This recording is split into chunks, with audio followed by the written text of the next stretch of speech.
감사합니다.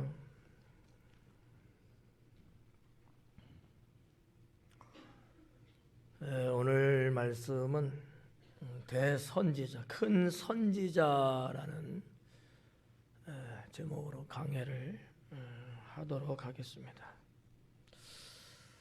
우리 서로 인사 한번 할까요? 뭐라고 할까요? 큰 사람이 되겠습니다라고 인사합니다.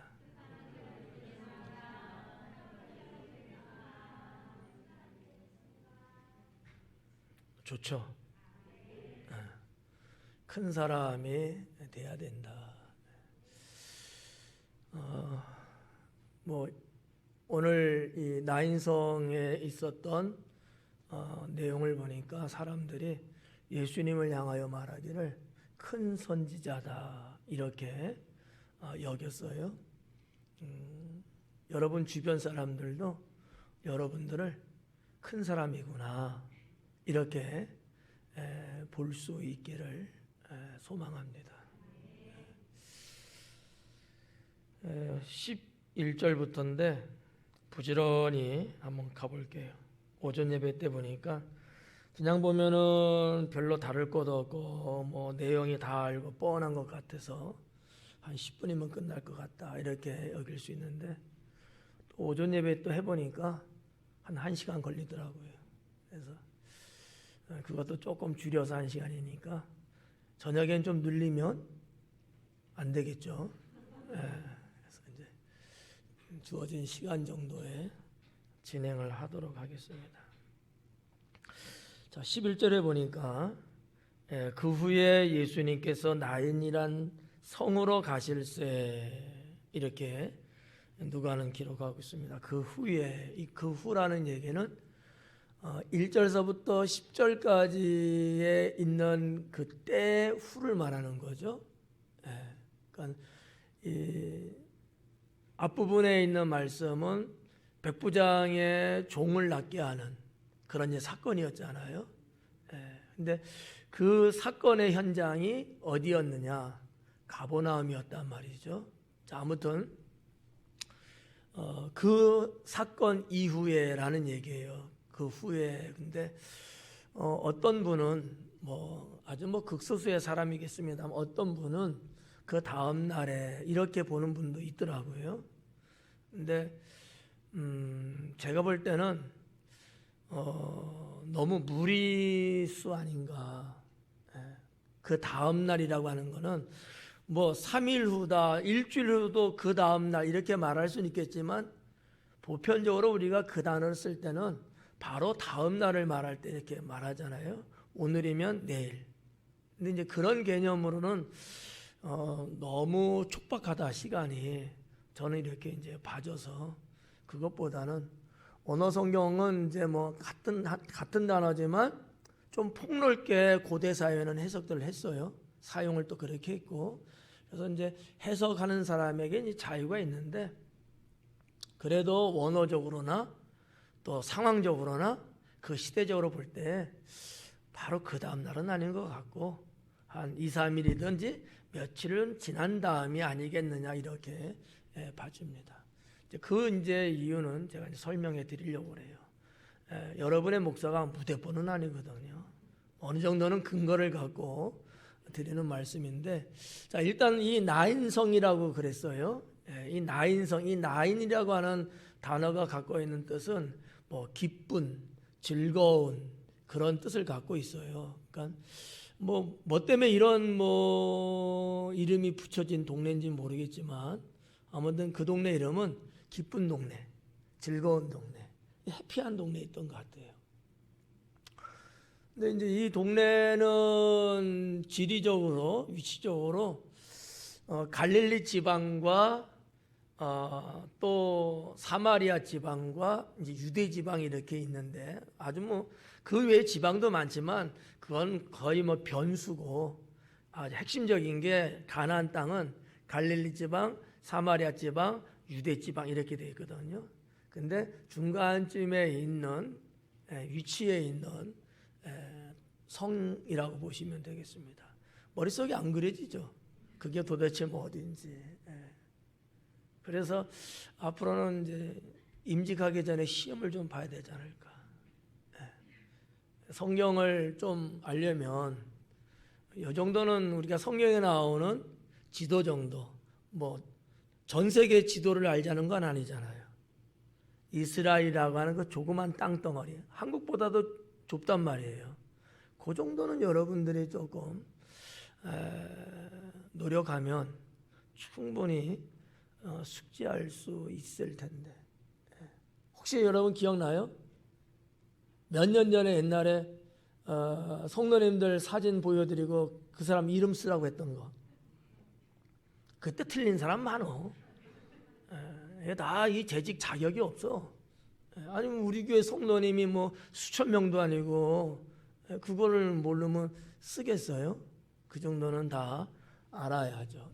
그만큼은 이제 서로 활동하고 교제하고 관심 있다고 하는 뜻이 아니겠어요? 마찬가지로 우리가 하나님 말씀을 내 생명보다 귀하게 여기는 성도가 맞다면 우리는 이 성경의 현장을 벗어날 수는 없잖아요. 그렇지 않아요? 그러면 성경 정도에 나오는 그 정도 지리적이고 지명적인 거는 어느 정도는 좀 알고 있으면 좋겠다 이런 생각 들고요. 그래서 여러분 뭐 잔소리 같지만 이스라엘 지도 좀 공부 좀 하자라는 거예요. 아니 학교 다닐 때 공부 못했으면 이때라도 잘해야지. 자, 아무튼 그래요. 이게 이제 뭐 제가 지명을 말한들 여러분이 알아들을 수가 없을 것 같아서 그냥 횡설수설하는 거예요. 뭐 알아듣는다면은 갈릴리 바다가 이렇게 있잖아요. 그러면 가버나움이 북쪽에 있죠. 거기서 쭉 내려오면은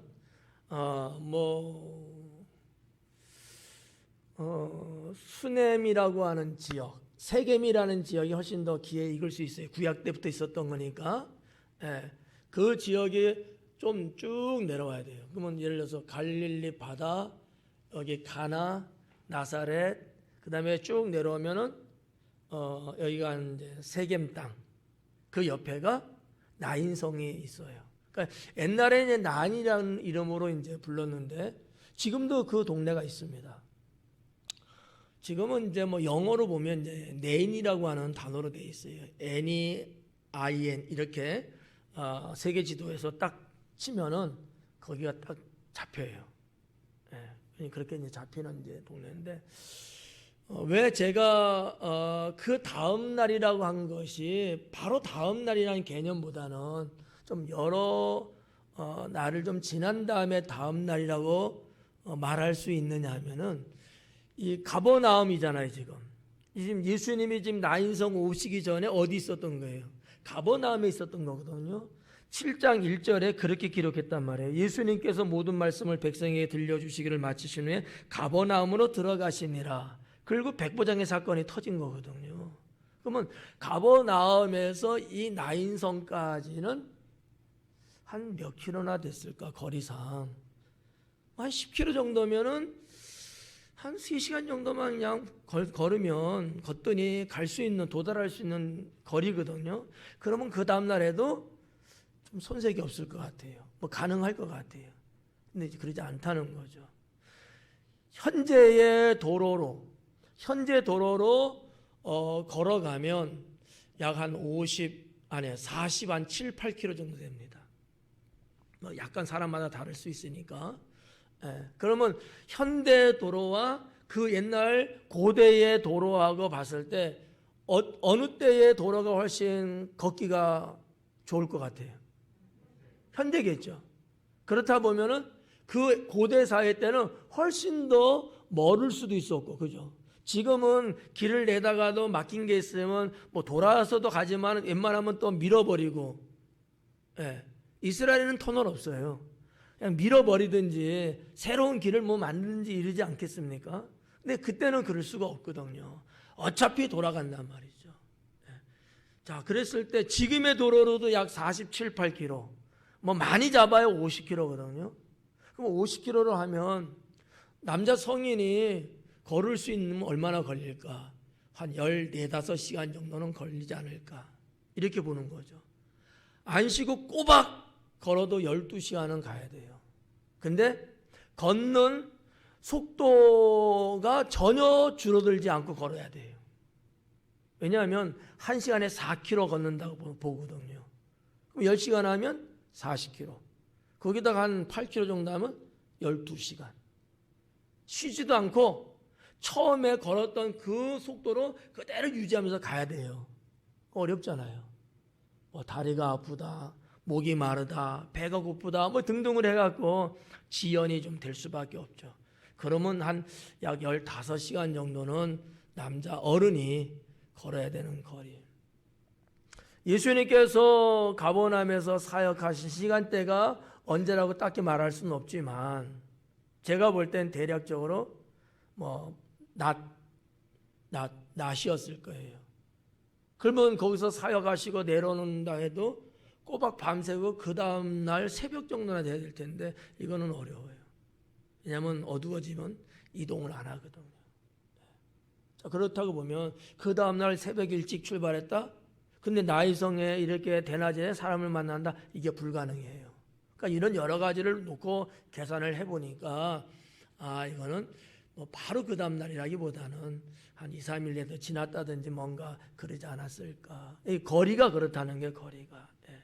예수님 당시는 자전거도 없었고 오토바이도 없었고 말은 있었고 노새는 있었지만 주님은 그거 타고 다니지 않으셨어요. 늘 걸어 다니셨죠. 이런 여러 가지 고대 사회의 정황을 놓고 보면 그렇다라고 이제 볼 수 있는 거죠. 자, 그 후에 예수님께서 나인이라는 성으로 가실새 제자와 많은 무리가 동행했다라는 거예요. 이따가도 이제 언급을 하겠습니다만 이 나인이라고 하는 동네는 성을 갖고 있는 동네입니다. 제가 오전 예배 때는 뒷부분에 가서 설명을 다 해드렸거든요.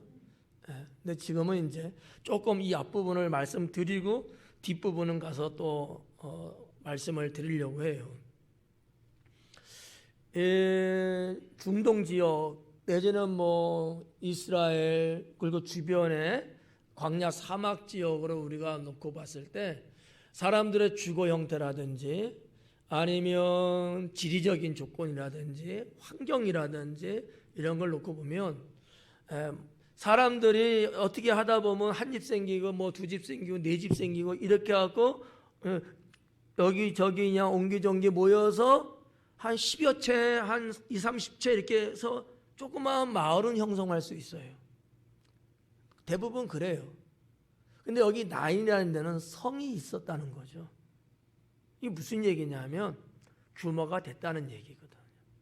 규모가. 정확하게는 알 수는 없지만 아마 적어도 한 100가구 이상은 되지 않았을까 이렇게 볼 수도 있다는 거죠. 성이니까. 그럼 왜 성이 있었을까? 어디에서도 말하고 있지는 않지만 여러 가지 내용을 조합해서 생각해 보면 이 나인이라는 성, 세겜도 마찬가지입니다. 세겜하고 나인하고는 거의 붙어 있는 데니까 거기가 양쪽 산을 가지고 있었고 그 골짜기로 이렇게 통과하는 그런 지역이거든요. 아마 군사적으로도 그 부분이 많이 지나가는 관통해서 지나갈 수밖에 없는 곳이니까 혹 적이 만나게 되면 어떻게 돼요? 막아야 되잖아요. 성을 쌓을 수밖에 없는 거예요. 아니면 진짜 군사적으로 보면은 요충지니까 군사적으로도 성을 쌓을 수밖에 이제 없는 거죠. 그러니까 가구 수가 적은 것도 아니었을 것 같고 성을 쌓을 정도라면은 상당히 그 시대 그 지리적인 위치에서는 아주 중요한 요충지가 아니었겠는가 이렇게 볼 수 있는 거죠. 예수님 당시도 그렇고 그 이전의 구약 시대도 그렇고 사람들이 저 위쪽 갈릴리 지방에서 남쪽 유대 지방까지의 왕래가 늘 있는 건 아니지만 그래도 상인들은 늘 있고요. 일반 백성들도 1년에 적어도 한두 번 정도는 왕래를 하는 거리거든요. 왜? 이유가 뭘까요? 예루살렘이 유대에 있기 때문이죠. 그러니까 유대인들은 당연히 1년에 한두 번은 예루살렘에 와야 돼요. 적어도 한 번은 와야 되겠죠. 6월절 때. 안 올 수가 없어요. 그러니까 얼마나 여러분 이 도로라는 게 중요했겠느냐라는 거죠. 뭐 성경 구약에도 보면 엘리사가 이동할 때도 이 지역을 이동을 했거든요. 이 지역을 관통해서. 예. 거기서 수넴 여인도 만났고. 예. 그러니까 이런 여러 가지를 볼 때에 이 나인이라는 동네는 그냥 자그마한 동네라 보기는 조금 아닌 것 같다. 예루살렘 주변 감람산 주변에 있는 마을들 있죠. 또 이렇게 말하면 또 멍하지. 예. 벳바게라든지 베단이라든지 뭐 이런 동네가 있잖아요. 예. 어때요? 성이 없어요, 그게는요. 어떻게 보면은 예루살렘 성이기 때문에 적들이 쳐들어오면 예루살렘 성을 탈환이 아니지 점령하려고 하다 보면 그 동네가 위험해요. 근데도 불구하고 그건 성이 없어요. 예. 거기도 역시 인구가 많이 사는 동네들은 아니었거든요. 예. 그러니까 성을 쌓았을 때는 그만큼 가치가 있어서 그 당시에도 사람들은 성을 쌓았을 것이다. 이렇게 나인성이 도대체 어디에 있을까, 어느 정도일까라는 것을 대략 좀 짐작해 볼 수 있다고 저는 생각을 하고요. 자, 이제 넘어가서 나인이라는 성으로 가실새 제자와 많은 무리가 동행했대요. 누가는 이 7장 11절에 와서는 제자와 무리를 구별을 하고 있어요. 그 앞부분에 있어서는 거의 구분을 안 했어요. 물론 구별은 했는데 무리의 어느 부분은 제자로 봤어요. 근데 이 부분에 와서는 그렇게 보지 않은 것 같아요. 여기서 말하는 제자는 정말 주님의 12 제자였고, 무리는 일반 백성들, 그리고 특히 예수님을 신뢰하고 예수님 말씀을 들으면서 따라다니는 정말 제자들이 있어요. 12 제자 말고. 여러분의 기억을 더듬는다면 예수님께서 전도 여행을 보낸 사건이 있잖아요. 70명. 그들은 제자들이었거든요. 그들은 그냥 뜨내기가 아니에요. 그냥 구경하러 가자 이 정도 아니라는 거예요. 그들은 예수님을 절대적으로 신뢰하고 주님의 말씀의 진리를 받아들이고 주님을 따르는 무리들이었거든요. 그들은 진짜 제자들이었어요. 뭐 주님 이제 공생의 후반으로도 가면 우리가 아는 게 뭐예요? 갈릴리에 주님 승천할 때 500의 형제가 모였고, 이 정도만 돼도요 중간쯤은 됐을 거야 아마. 생뚱은 아니었을 거라는 거지. 거기가 어딘데 거기까지 가요? 그 정도면은 그래도. 그런데 마가 다락방에 모였던 이들은 120명이죠. 이 정도는 정치로 말하면 핵심 멤버 정도는 되는 사람들이었다는 거죠. 정말 주님을 사모하고 정말 주님의 말씀대로 살려고 했던 사람들이었다는 사실이죠. 그들이 성령의 세례를 받은 거 아니겠어요? 그런데 여기에서는 지금 제자는 제자고 나머지는 무리로 이렇게 구별을 한 거예요.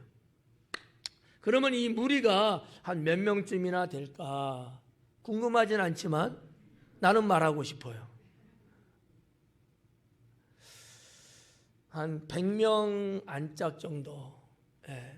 뭐 맥시멈으로 보면 100명 정도까지 볼 수 있지만 거의 그 정도의 무리가 따르지 않았겠는가라는 거죠. 좀 전에 말한 것처럼 정말 예수님을 절대적으로 믿고 따르는 무리들이 상당도 있었는데 그들이 약 100명 내외 정도는 됐을 거예요. 물론 지역마다 다르긴 하지만 가버나움에서 지금 따라 놓는 거예요. 여러분, 유대지방 예루살렘을 중심으로 유대지방에 있는 유대인들이 예수님을 믿고 따를까요? 아니면 저 위에 갈릴리 지방에 있는 유대인들이 예수님을 믿고 따를까요?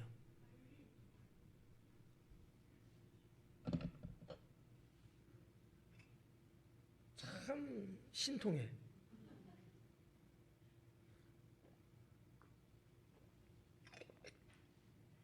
여러분이 대답 한 번만 해주면 내가 그동안 내가 쉬잖아.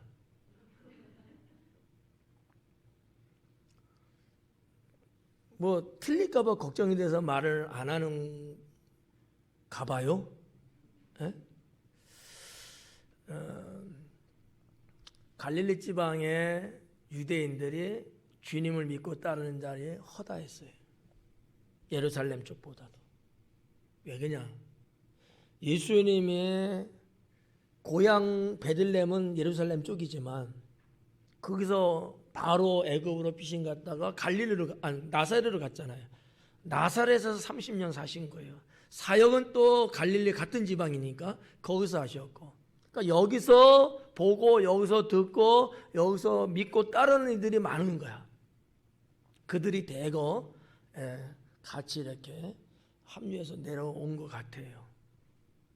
이게 별것 아닌 거라고 볼 수도 있지만 저는 신앙적으로 중요하다고 봐요. 여러분 같으면 어떨 것 같아요? 제가 예수님은 아니지만 부산으로 가자 그러면 여러분 갈 것 같아, 안 갈 것 같아요? 이름 적어. 대단한 열정과 신실함이라는 거예요. 신앙에는 그게 있어야 돼요. 뭐 어느 누가 보면 야 맹신 아니야 이렇게 볼 수도 있지만 아니잖아요. 우리가 믿고 우리가 의지하고 우리가 따르는 건 하나님이고 말씀 아니겠어요? 갈 수 있는 거예요. 갈 수 있는 거죠. 그 정도의 열정이 있어야 된다라는 거죠. 그래서 그냥 별거 아니라 볼 수도 있지만 나는 그러면 어떨까? 이 사람들은 이런데 더군다나 지금 이 사람들은 예수님을 메시아로 보고 있어요? 안 보고 있어요? 보고 있어요? 안 보고 있어요? 보고 있어요? 안 보고 있어요. 예수님 메시아로 안 봐요. 그냥 훌륭한 선지자 정도로만 본 거예요. 여러분은 예수님을 메시아로 보고 있어요? 안 보고 있어요? 그럼 누가 더 큰 거예요? 여러분인데도 불구하고 여러분은 부산도 안 간다? 죽어야 돼 그러면. 그렇잖아요. 그냥 선생님 정도 훌륭한 선생님이셔. 이 정도 갖고도 그 먼 길을 따라 나서고 지금같이 여러분 뭐 호텔에 있긴 하겠어요? 식생활이 좋겠어요? 잠자리가 좋겠어요? 아니잖아요. 걸어서 20시간 30시간을 가야 되는데 예루살렘까지 가려면 걸어서 되겠냐고 이제. 그때 그 사람들의 열정은 대단했구나. 이런 거 한 번은 느껴보자는 거지. 근데 시내에서도 여기 안 올 때가 있잖아. 한 20시간 걸리나? 시내에서도 여러분은 아니지만 그렇잖아요. 그러니까 한 번쯤은 우리가 주님을 향한 열정, 내 신앙을 불태울 수 있는 열이 이게 있어야 되지 않느냐. 눈만 온다면은 다 숨어 들어가 있어. 기상청에서 우리에게만 주나? 아니잖아. 그러면 빨리 와야지. 안 오더라고. 내가 이 사람들하고 몇 년을 더 살아야 될까?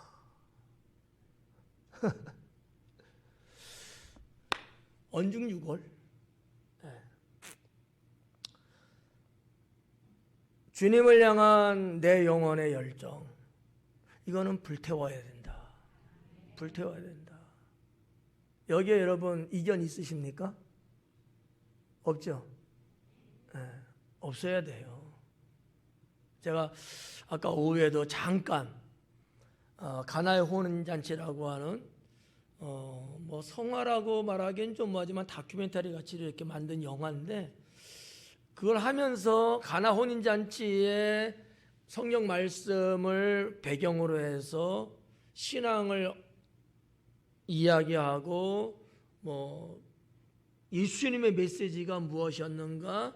그리고 마라나타, 주님이 이 땅에 오시는 것에 대한 믿음을 갖고 살아가야 된다고 하는 뭐 이런 등등의 내용을 쭉 거의 다큐멘터리 같이 이렇게 만든 영화가 있어요. 잠깐 제가 봤는데 거기서 여러 학자들이 이렇게 나와서 하는데 그런 얘기를 하더라고요. 우리가 만약에 예수님이 다시 데리러 온다고 하셨고 오시면은 우리를 데리고 가신다고 했다.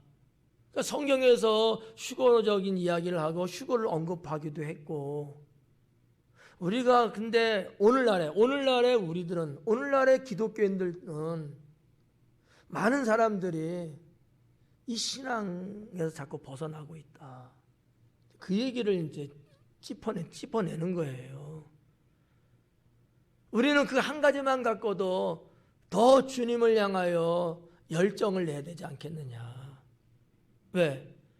우리가 믿음의 궁극적인 목적이 뭐예요? 하나님 나라 천국 가는 거 아니겠습니까? 이거 하나만 갖고도요, 내 목숨을 걸 수 있는 거예요. 이거 하나만 갖고도. 그게 신앙 아니냐라는 그런 이제 의미의 말씀들을 하시더라고요. 뭐 100% 공감이죠. 뭐 여기 살면서 여러분 뭐를 먹었고 무슨 옷을 입었고 어디 놀러 가봤고 이게 무슨 의미가 있어요? 주님 나라 가는데 아무 의미 없거든요. 마라나타 신앙을 갖고. 마라나타. 오늘 강의 내용은 아닙니다만 가나 혼인잔치잖아요. 유대인들의 혼례 문화와 의식이 뭐냐면 신랑이 이제 신부한테 오는 거잖아요. 달란트도 거기 있잖아요. 달란트가 아니고 이제 열처녀 비유도. 근데 참 웃긴 게 뭐냐면 신랑이 언제 오고 언제 결혼 예식을 하는지를 아무도 몰라요. 웃기죠? 이게 말이 돼요? 그들의 문화는 그래요. 아는 사람이 딱 한 사람 있다는 거죠. 누굴까? 누구? 그렇죠. 신랑 아버지만이 아는 거예요. 야, 산지 똑똑해. 아버지도 모르는데 딸이 안 해. 아버지만 알아요. 이게 가나 혼인잔치, 열처녀 비유, 아무도 몰라. 그래서 늘 깨어 있어야 되는 거야. 상당한 메시지가 있는 성경 말씀인데, 자, 아무튼 뭐 조금 곁길로 나갔습니다만은 열정이 있어야 된다. 신앙의 열정.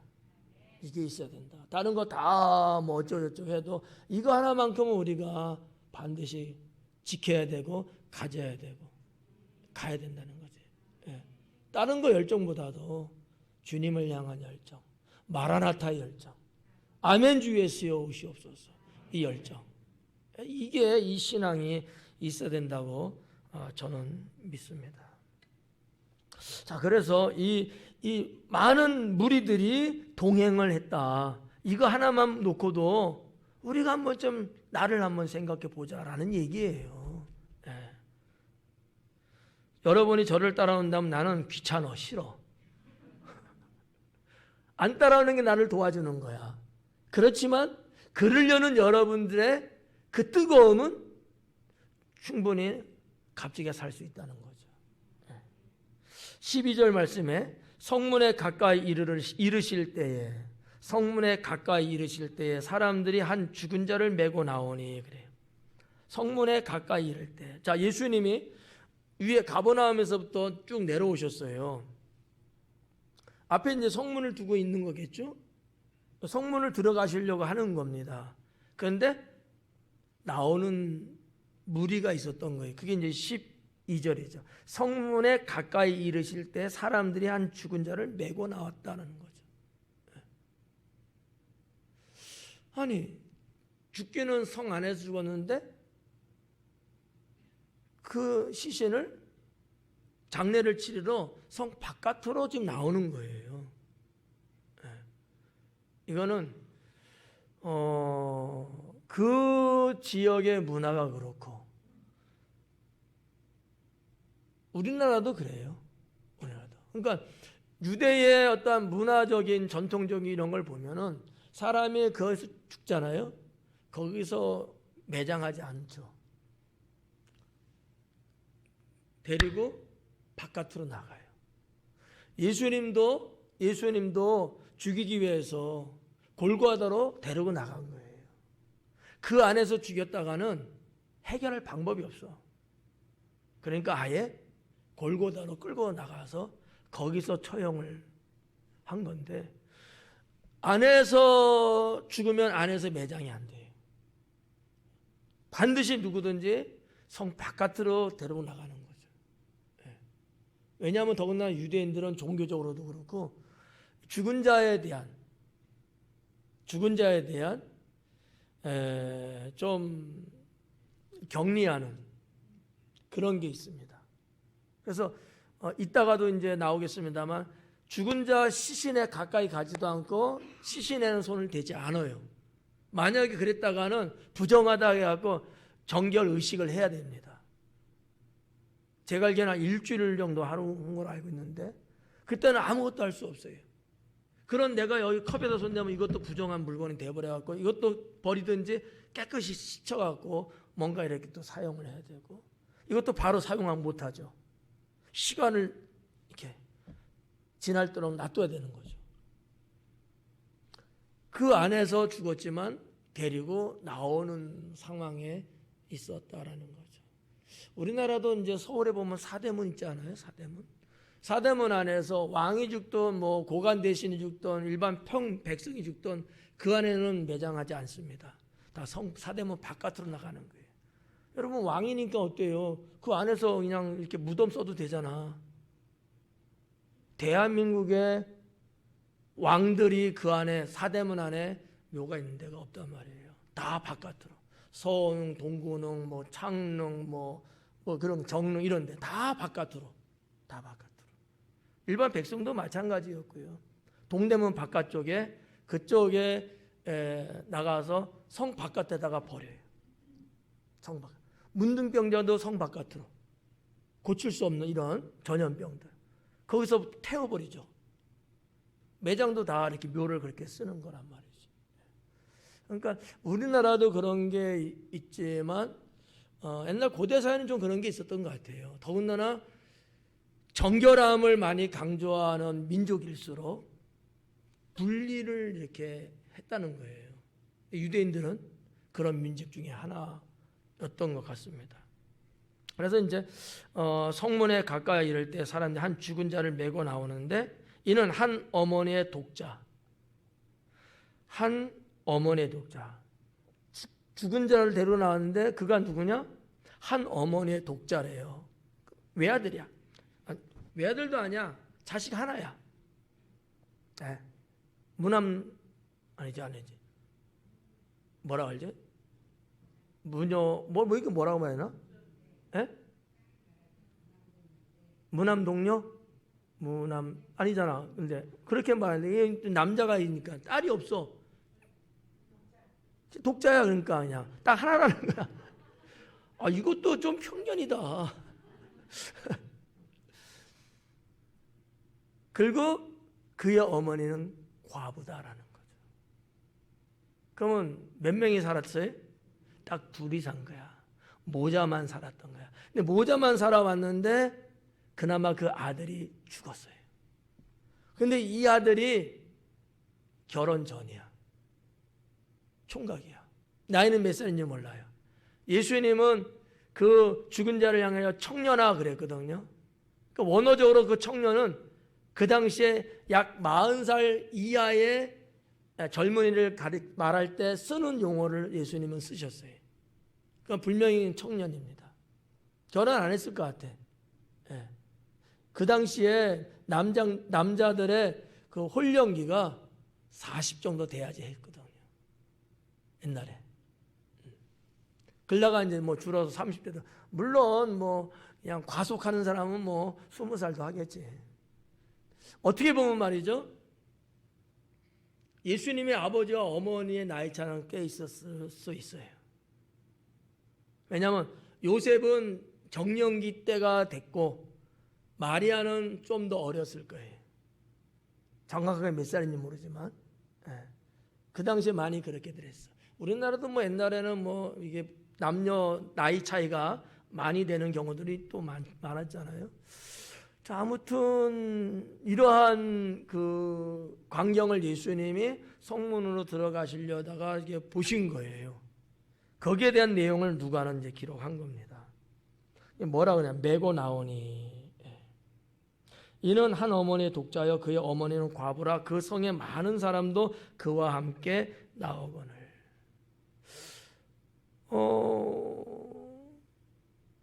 이 과부는 돈이 많았을까?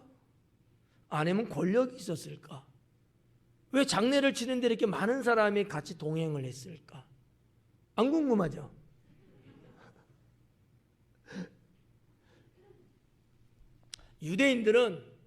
특히 유대인들은 이런 장례에 물론 뭐 참석하고 조문하고 하지만 죽은 자에 대한 꺼리낌, 격리, 불결 뭐 이런 등등의 것들이 있어가지고 어지간해갖고는 많은 인파가 모이지 않습니다.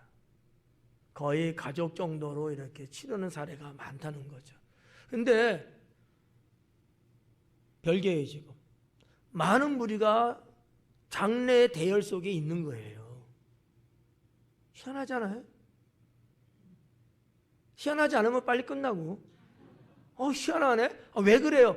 묻기라도 좀 해봐. 제가 볼 때는 추측이에요. 돈이 많든지 권력이 있었던 건 아닐 것 같아요. 왜? 과부는 돈을 가지고 있을 수가 없어요. 여기 여인들은 고마운 줄 알아야 돼. 돈들 갖고 있잖아. 직업이 있다나 없어요. 그저 중동의 여성들은 그냥 일만 하고 막 그러는 거지. 거기 어떤 뭐 주권이 있고 뭐 경제권이 있고 뭐 이 등등 이러지를 못. 더군다나 남편이 없게 되면 그 여인은 무시와 천대를 받으면서 겨우 생계나 유지할 정도밖에 안 됩니다. 주변에 무엇 사람들이 멸시하고 때로는 폭력도 행하고 그나마 갖고 있는 얄팍한 재산마저도 뺏어가려고 하는 그런 시대였다는 사실이죠. 권력이 있겠어요? 권력 있는 자리에 있을 수가 없거든요, 여성은요. 그러니까 이것도 저것도 제가 보는 판단에서는 없어. 근데도 불구하고 어떻게 이렇게 많은 사람이 장례 행렬에 같이 있을 수 있느냐 이거지. 난 이것이 알고 싶다는 거지. 소영근 잘님, 왜 그랬을 것 같아? 시간 갔어.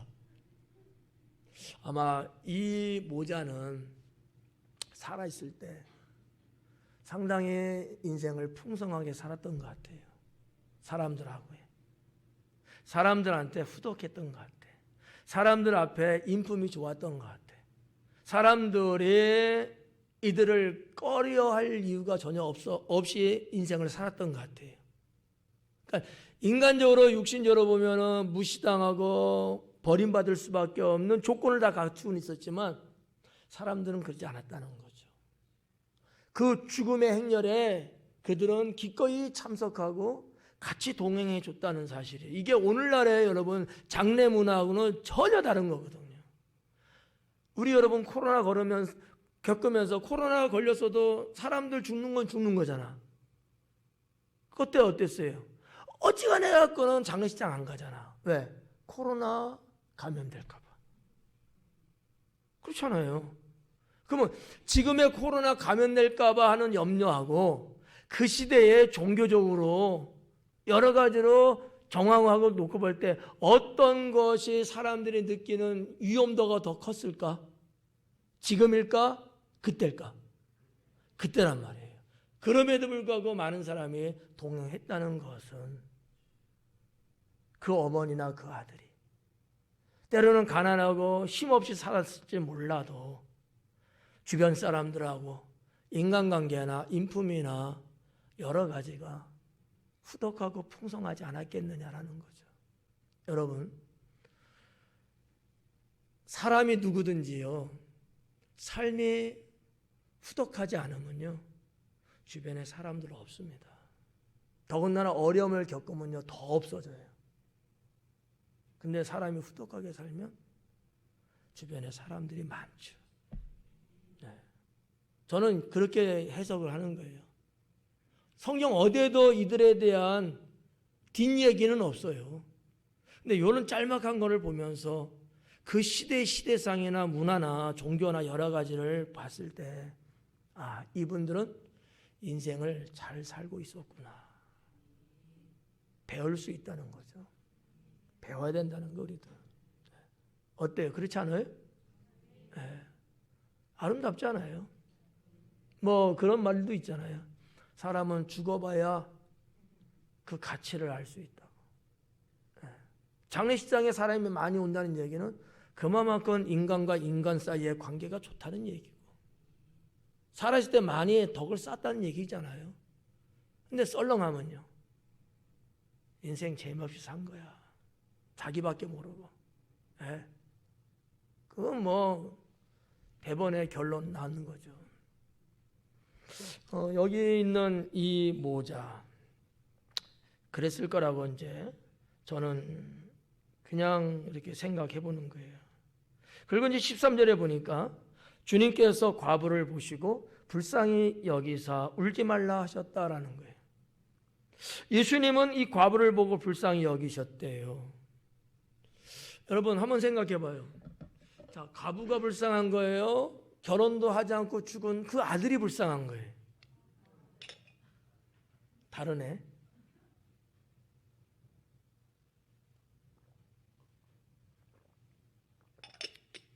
아들이 불쌍하죠. 과부가 불쌍해? 확실해 가해요? 과부의 아들이에요.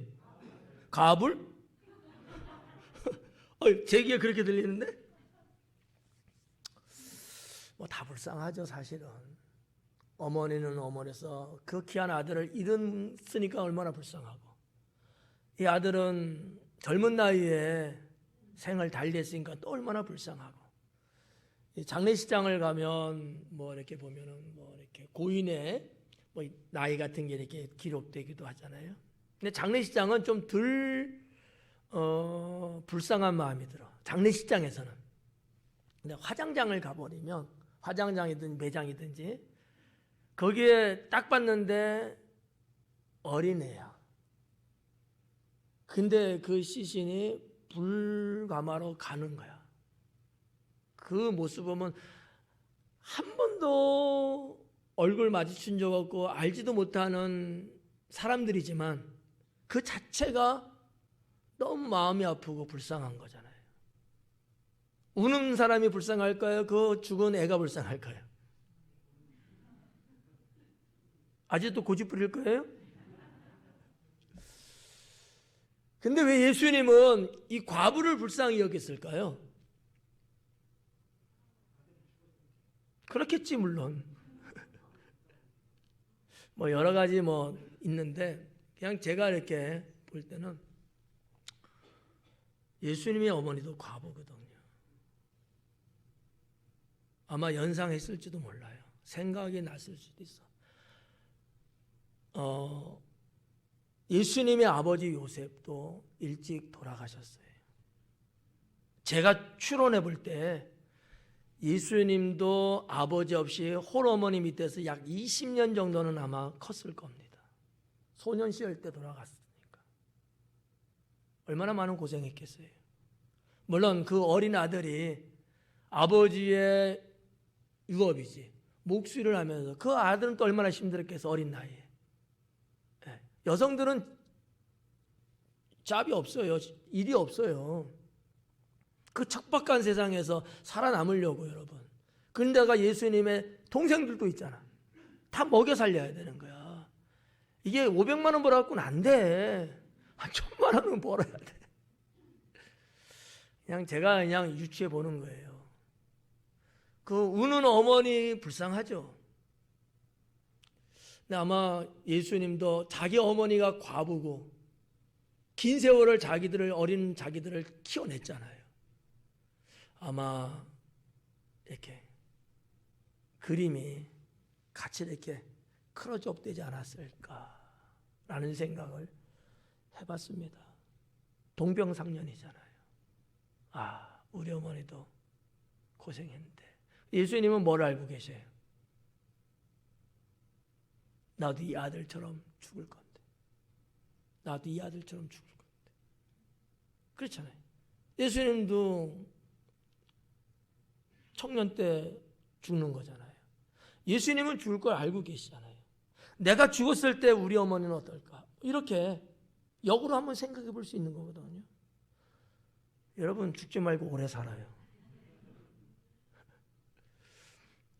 그냥 목사니까 강해적 차원에서 이런 부분들을 한번 좀 파고 들어가 본 거예요. 그랬을 것 같다.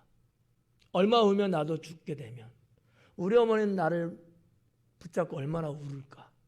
우리 어머니는 얼마나 불쌍한 과부가 될까? 나중에 여러분 예수님께 한번 물어보세요. 그랬나 안 그랬나? 내가 볼 때는 그럴 수도 있겠다는 생각이 드는 거는 더 가슴이 미어오는 거죠. 우리가 보편적으로 어린 애, 젊은 애, 청소년 이런 애 죽으면 그 애가 얼마나 불쌍하냐 이럴 수 있지만 예수님은 울고 있는 어머니가 불쌍히 여겼다는 사실이죠. 그래서 불쌍히 여기사 울지 말라 했다는 거죠. 울지 마라. 다른 뭐 해결법이 없어요. 그냥 울지 말라는 거야. 그리고 14절에 가까이 가서 그 관에 손을 대시니 그래요. 자, 이렇게 멀리 이제 봤어요. 점점 가까이 오는 거죠. 그리고 이제 운구 행렬이 우리 한국하고 좀 비슷합니다. 유대인들도 앞에 이렇게 나가고 뒤에 이제 오는 거거든요.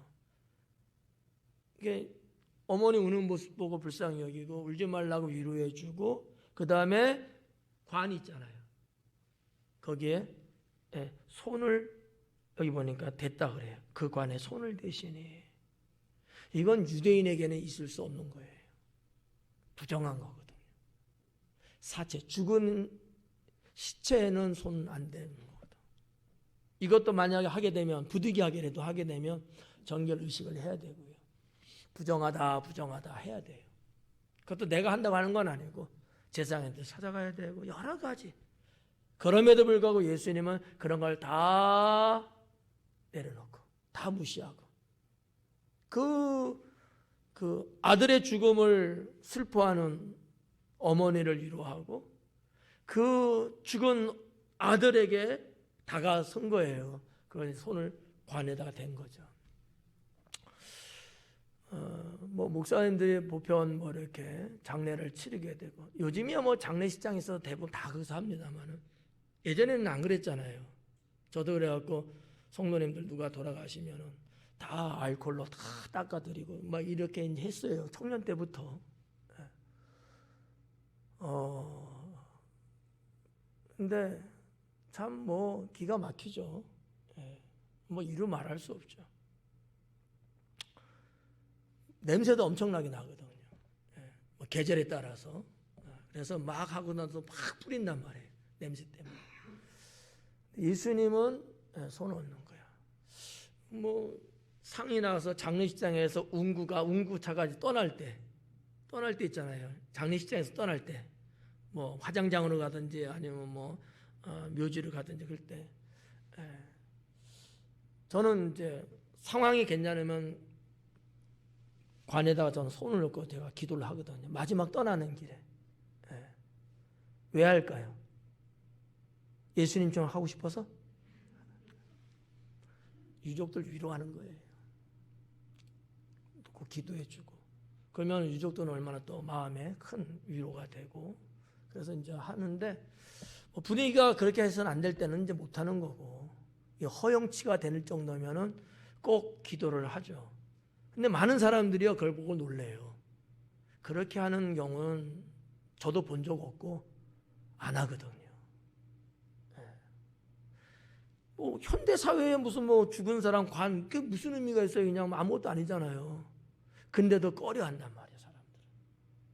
심지어는 자기 부모가 돌아가셔도 가까이 안 하려고 그래. 무섭다고. 여러분 안 무서워요? 무서워요? 안 무서워요? 다행이다. 두 사람만 끄떡이는 것 같은데. 근데 사람은 대체적으로 내 부모지만 살아계실 때는 괜찮은데 숨을 딱 거두고 났다? 그 다음에는 괜히 덜컥 무서운 생각이 든다는 거예요. 그래서 꺼려하는 거지. 돌아가신 부모님 옆에서 잠잔 적 있어요? 앉았잖아. 왜 앉아? 내 부모인데. 그런 거야, 그런 거. 그러니까 관에다 손을 딱 올리는 모습 보고 이러더라는 거지. 야, 저 목사님 봐라. 그런 얘기를 해요, 훗말에. 아무렇지 않아요. 뭐 어때요? 사랑하는 성도를 위로하는 게 중요하죠. 그러니까 예수님도 아마 그런 마음이 아니었을까. 관에다 손을 얹으신 거야.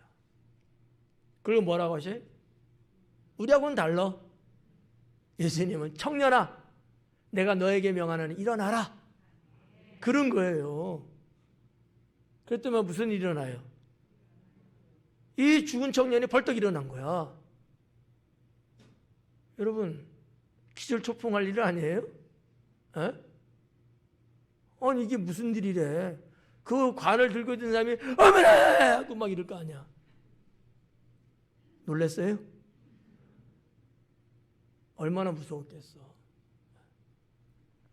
이 대목에서 이상하지 않아요? 워낙 뭐 믿음들이 좋아갖고.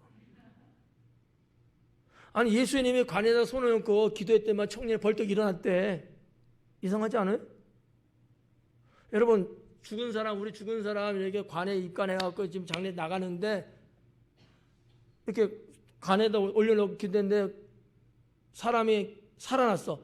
벌떡 일어났대. 일어날 수 있어요, 없어요? 왜? 뚜껑은 이미 닫아놨어. 일어나다가 땅 부딪힐 거 아니야. 근데 왜 성경에서는 그냥 그런 과정 이야기 안 했을까? 유대 민족의 문화, 풍습은 뚜껑을 봉하지 않습니다. 그래서 그런 거예요. 이런 얘기를 어디 가서 들어봐. 그래서 이게 그냥 뭐야 이거 거짓말 아니야. 어떻게 일어날 수 있어. 닫았는데 그건 우리나라 얘기지. 그 옛날에 유대인들은 아니었다는 거지. 그들의 세계를 모르면 성경은 분명히 진실하게 기록했는데 오해할 수도 있는 거예요. 이해 가시죠? 그래서 이 청년이요 바로 일어났대요. 그러니 여러분 주변 사람들이 얼마나 놀랬겠어요. 아마 어머니도 놀랬을걸. 깜짝 놀라는 거죠. 이런 일을 본 적 있어요? 없단 말이에요. 성경에 죽은 자가 살아난 사건이 7번 기록되어 있습니다. 제가 7번 다 정확하게 말하는지 몰라. 하도 이제는 까먹어갖고 까먹을 나이야 이제. 한 번은 엘리야 선지자 때 사렙다 과부가 나오잖아요. 그 집 여주인 자식을 살린 적이 한 번 있죠. 열왕기 상인가? 네. 두 번째는 엘리사 선지자 때 수넴 여인의 집주인 딸을 또 살리잖아. 다 이 새들어 살았어. 살았다. 여인도 새들어 살고 수넴 여인도 새들어 살고 가난했던 사람들이야. 그렇지만 사렙다 과부도 여러분 알다시피 하나님을 지극히 섬겼던 여인. 수넴 여인도 하나님을 지극하게 섬겼어요. 사건이 뭐예요? 사렙다 과부는 엘리야 선지자에게 마지막 양식을 자신들이 안 먹고 대접해 드렸잖아요. 수넴 여인은요. 엘리야 선지자가 왕래를 하는 그 길에 피곤하고 힘드니까 자기 집에 한 귀퉁이 한 부분을 내어갖고 자기도 새들어 산다니까 쉬었다 가시라고 그렇게 섬겼던 여인이거든요. 거기에서 엘리사 선지자를 통해서 살아난 사건이 한 번 있고 또 한 번은 베드로 사도가 사역하면서 도비가 다비다 있죠. 성경에 사도행전 9장인가 나오죠. 살려내잖아요. 네 번째는 사도 바울 때에 2층에서 졸다가 떨어져 죽은 청년. 졸면 죽어. 그 청년 뉴스도 살려내잖아요. 그렇게 살리고. 나머지 세 가지는 이제 예수님이 살린 사건들이에요. 첫 번째는 마태복음 9장, 마태복음 11장인가?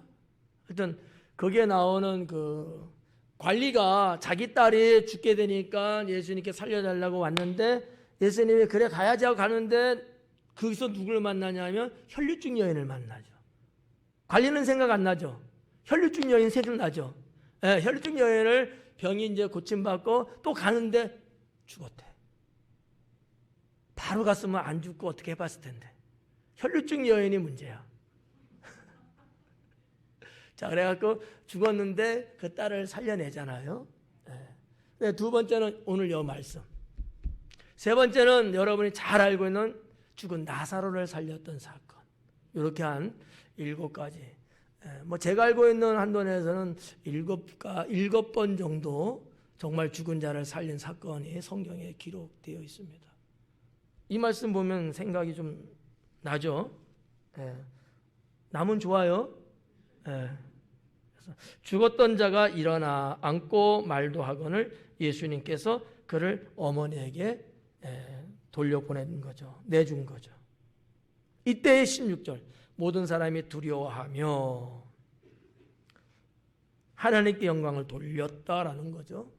모든 사람들이 죽은 자가 살아난 것을 보면서 두려워했어요. 여기서 두려워했다는 것은 여호와 하나님을 경외하는 두려움이 아니에요.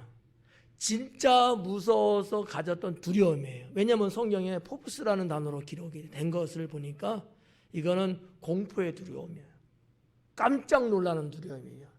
인간 세계에서 있을 수 없는 기이한 사건에 대한 두려움이거든요. 그럴 수 있지 않겠어요? 이병철 장로님이 죽었는데 하나님이 죽어서 시체가 이렇게 누워갖고 관 속에 있는데 갑자기 벌떡 일어난 거야. 여러분 앞에서. 여러분 어떨 것 같아요? 할렐루야! 그럴 수도 있지만 전도사님은 왜 일어났어? 그럴 거고. 우리 모두 다 깜짝 놀랄 거란 말이야. 안 그러겠어요? 내 부모님이 죽었다 살아나도 에이! 막 이럴 거 아니에요. 죽었는데 어떻게? 놀랄 수밖에 없죠. 이거는 뭐 신앙을 여기서 말하면 안 돼. 인간이기 때문에 이 기이한 사건을 보면 놀랄 수밖에 없죠. 그랬대요. 그래서 모든 사람이 두려워하며 그러면서도 하나님께 영광을 돌렸다는 거죠. 인간적으로는 두렵고 무서웠지만 죽은 자를 살려냈으니까 예수님이 영광을 돌렸다는 거예요. 그래도 신앙이 있잖아. 입 싹 닦으면 안 돼요. 이렇게 하나님께 영광을 돌리는 유대인들의 모습을 보면서 야, 그래도 믿는 자들이구나 라는 것을 느낄 수 있고요. 그 뒤에 보면은 그래서 이제 큰 선지자가 우리 가운데 일어나셨다 하고 하나님께 영광을 돌리면서 무슨 말을 했냐 그들이 큰 선지자가 우리 가운데 일어났다라는 거죠. 큰 선지자. 유대인들이 생각하고 있는 큰 선지자가 있어요. 누굴까? 아시는 대로. 그렇지. 엘리야. 띵동땡. 그 다음에 엘리사. 이사야. 그 외에도 모세도 선지자로 말하기도 했었으니까 그런 분들. 이런 사람들은 유대인들이 의식 속에 큰 선지자라고 믿었어요. 또 누가 있을까? 한 사람만 더 말해줘요. 말고. 다니엘은 선지자는 아니야. 세례 요한. 세례 요한은 큰 선지자라고 봤어요. 세례 요한을 누구하고 이렇게 크루즈업 시켰죠? 엘리야. 세례 요한. 엘리야가 살아오셨다. 엘리야가 우리에게 오셨다. 이렇게 믿었어요. 세례 요한을 보고서 그가 행하는 하나님의 사역과 능력이 대단했거든요. 그러니까 유대인들은 그런 몇몇의 인물들에 대해서는 큰 선지자라고 본 거예요. 그런데 지금 유대인들이 죽은 자를 이게 뭐 죽었어도 뭐 1분 만에 살린 것 아니잖아요. 이미 시간이 많이 가서 살아날 수 없는, 물리적으로는 그런 자를 살려낸 거잖아요. 그러니까 큰 선자인데 뭐라 그래? 하나님이 이 큰 선자를 우리에게 보내주셨다고 본 거예요. 아직까지도 메시아는 생각은 없어요. 그냥 대단한 선지자. 근데도 위로가 엄청 되는 거지. 왜? 그 당시에 믿고 따를 만한 선지자가 없었어요. 민족의 영적 지도자 말이에요. 근데 예수님을 보니까, 물론 그들은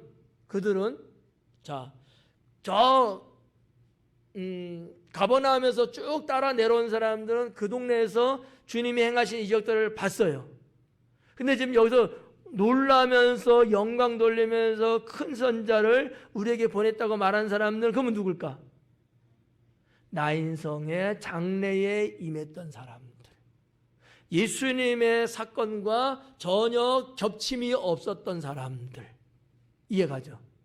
그들이 이 광경을 목격하면서 그렇게 본 거야. 그러니까 큰 마음에 이제 위로가 된 거야.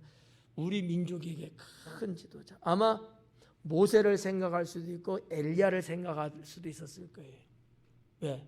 모세는 애굽 종살에서 구원해낸 지도자잖아요. 엘리야는요, 이방신, 우상숭배, 그리고 부패한 왕권으로부터 싸움을 하고 하나님의 의를 이뤘던 사람이 엘리야 선지자거든. 그걸 백성들은 알아요. 엘리사보다도. 그 정도의 선지자라고 그 사람들은 아마 봤을 거예요. 그런 내용을 우리가 좀 볼 수 있고요. 또 하나님께서 자기 백성을 돌보셨다 하더라. 큰 선지자가 우리 가운데 일어나셨다라고도 말하면서 하나님께서 자기 백성을 돌보셨다. 자기 백성은 누구예요? 유대인이죠. 유대인들은 우리는 자기 백성 아니야. 우린 다 이방인이잖아요. 유대인들이 인정하는 하나님의 백성은 유대인밖에 없어요. 그러니까 이거 여기서 말하는 자기 백성이라는 얘기는 자기들을 말하는 게 유대인들을. 자기 백성을 돌보셨다. 이 돌보셨다라고 이렇게 표현했는데 이건 엄청난 자부심. 왜냐하면 뭐를 의미하냐면요, 하나님의 은총을 이야기하고 있는 거거든요. 우리 지금 성경 번역에는 이렇게 됐습니다만은 유대인들이 느끼는 하나님과의 관계성적인 의미는 하나님의 은총을 우리가 입었다, 이 얘기거든요.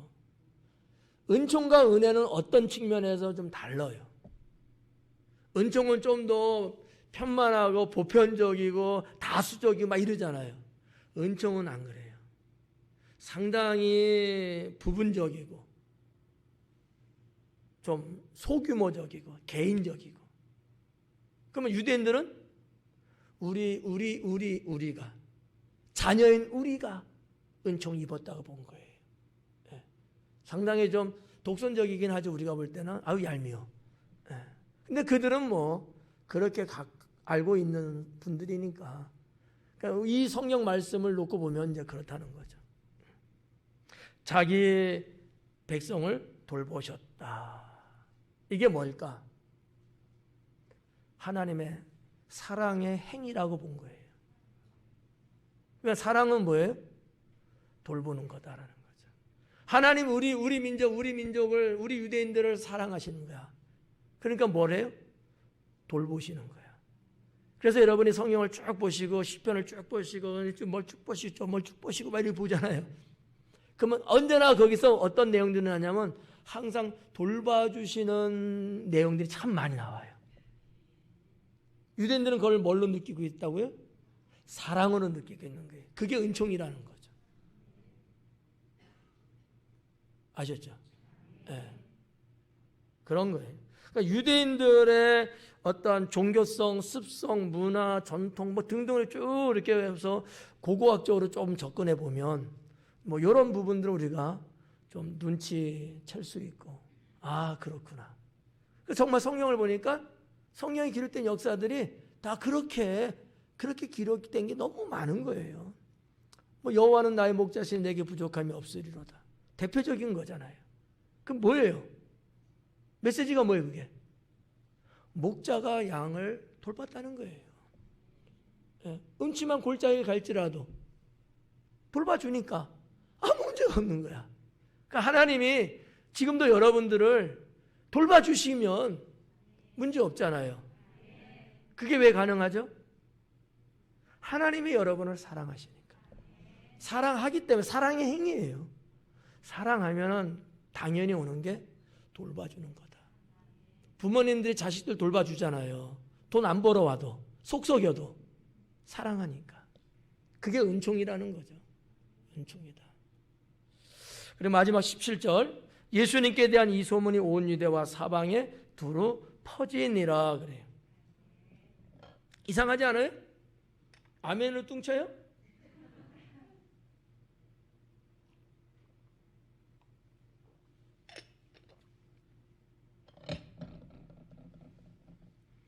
괜찮아요. 오전 예배도 대답 못했어. 뭐 오후 예배라고 뭐 별다를 거 없지 뭐. 자, 예수님의 이와 같은 소문이 어디에 지금 퍼졌다고요? 유대와 사방으로. 이게 이상하지 않냐는 거지. 전혀. 이게 이상하면 목사님이지. 예수님의 그 활동 범위라든지 복음적으로 볼 때는 어때? 누가가만 쓴 건데. 그러면 유대와 사마리아와 갈릴리 지방에 퍼졌다 이렇게 써야 되잖아. 근데 유대와 사방에만 퍼졌대요. 그럼 사방은 어딜까요? 나인성 근방. 유대는 왜 썼을까요? 예수님이 행적, 움직이는 경로가 저 위에서 지금 예루살렘 쪽으로 내려가고 있는 상황이야. 그래서 그 소문이 계속 타고 내려가는 거예요. 왜냐하면 그쪽엔 속도가 빨라요. 저는 그렇게 해석을 하는 거예요. 그래서 아까도 말씀드린 것처럼 예수님이 가버나움에서 사역하시고 바로 다음에 나인성이 나왔는데 왜 그랬어요? 이 먼 길을 왜 갑자기 예수님의 복음의 사역지는 아니에요. 사실은 주 활동 무대가 아니란 얘기예요. 사마리아 지역이거든요. 근데 왜 거기까지 오셔서 그러면 이 아이를 살려고 일부러 하나님이 보내서 예수님 오시는 걸까? 나는 그렇게 보지는 않아요. 그렇게까지는. 주님이 복음을 전하시면서 아랫역으로 예루살렘 쪽으로 내려오시는 상황 속에 벌어진 사건이거든요. 예수님이 내가 나인성 가면은 죽은 자가 있는데 성문에 들어가기 전에 장례 행렬을 내가 만날 것이고 그럼 내가 살려줘야지. 이렇게 예상을 하고 스펙트럼이 있었을까요? 아니란 말이에요. 그런 건 아니야. 주님이 쭉 길을 따라 내려오시면서 만난 사건이고 계속해서 이 사건 내려가는 거예요. 소문이 이렇게 타고 내려가는 거예요. 그래서 제가 조금 저의 뭐 추론입니다만 주님은 위에서부터 지금 복음을 전하면서 내려오고 있는 상황이었다는 말을 감히 여러분께 해드릴 수 있었다는 거죠. 이런 내용을 보면은 그랬어요. 여기까지입니다. 기도하겠습니다.